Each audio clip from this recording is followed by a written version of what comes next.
సోదరులారా, బంధువులారా, మిత్రులారా, ఎస్సీ వర్గీకరణ పేరుతో మాల జాతిపై అన్ని రాజకీయ పార్టీలు కుట్ర చేస్తూ ఉన్నాయి. మిత్రులారా, దీనిపై మనం స్పందించి ప్రజాస్వామ్యత పోరాటం చేయకపోతే తెలుగు రాష్ట్రాల్లో అనగనగా ఒకప్పుడు మాల జాతి ఉండేది, అంతరించిపోయిందని చెప్పేసి చరిత్రలో చదువుకునేటటువంటి పరిస్థితులు ఉంటాయి.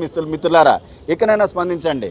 రేవంత్ రెడ్డి, చంద్రబాబు నాయుడు చట్టాలు చేశారు కదా, మరి ఇంక చేసేదేముందని అనుకోకండి మిత్రులారా. Don't think that they can't be change, don't think that it is not to be changed. ఇది చేంజ్ చేయలేమని అనుకోకండి మిత్రులారా. ఎందుకంటే అదేమి భగవద్గీత కాదు, లేకపోతే ఖురాన్ కాదు, బైబిల్ అంతకన్నా కాదు మిత్రులారా. People are supreme in democracy. ప్రజాస్వామ్యంలో ప్రజలే సుప్రీం మిత్రులారా. మనం తలుచుకుంటే ఎవడైనా సరే పారిపోవాల్సిందనే విషయాన్ని ఈ సందర్భంగా మీరు గమనించాలని చెప్పేసి మీకు అందరికీ విజ్ఞప్తి చేస్తా ఉన్నాను మిత్రులారా. ఇది దేశవ్యాప్త రాజకీయ కుట్ర మిత్రులారా. ఎస్సీ లిస్టులో డెవలప్ అయినటువంటి ప్రతి ఎస్సీ కులాన్ని తొక్కేయాలనేటటువంటి ఉద్దేశంతో మోడీ, బీజేపీ కంకణం కట్టుకుని ఈ జడ్జిమెంట్ని ఎన్నో సంవత్సరాలుగా సుప్రీంకోర్టులో పెండింగ్లో ఉన్నటువంటి ఎస్సీ వర్గీకరణ కేసును బయటికి తీసి జడ్జిమెంట్ ఇప్పించడం జరిగింది మిత్రులారా.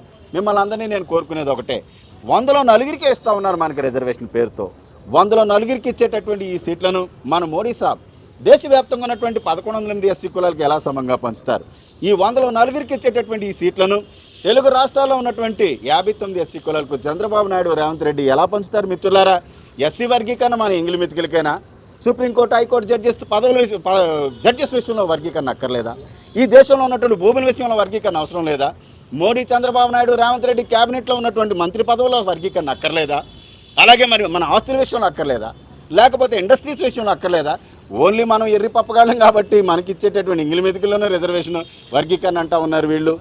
ఇకనైనా సరే కళ్ళు తెరవండి మిత్రులారా. శాంతియుత పోరాటం చేద్దాం. మనం ఎవరిని తన్నొద్దు, కొట్టద్దు, వైలెన్స్కి పోవద్దు. ప్రజాస్వామ్యత, డెమోక్రటిక్ వే ఆఫ్ ప్రొటెస్ట్కి సిద్ధం కావాలని చెప్పేసి కోరుకుంటూ doctor Ratnakar, national president for racks and Mala Mahanadu. Share చేయండి, లైక్ చేయండి, సబ్స్క్రైబ్ చేయండి. మరిన్ని వీడియోల కోసం బెల్ సింబల్ పై క్లిక్ చేయండి.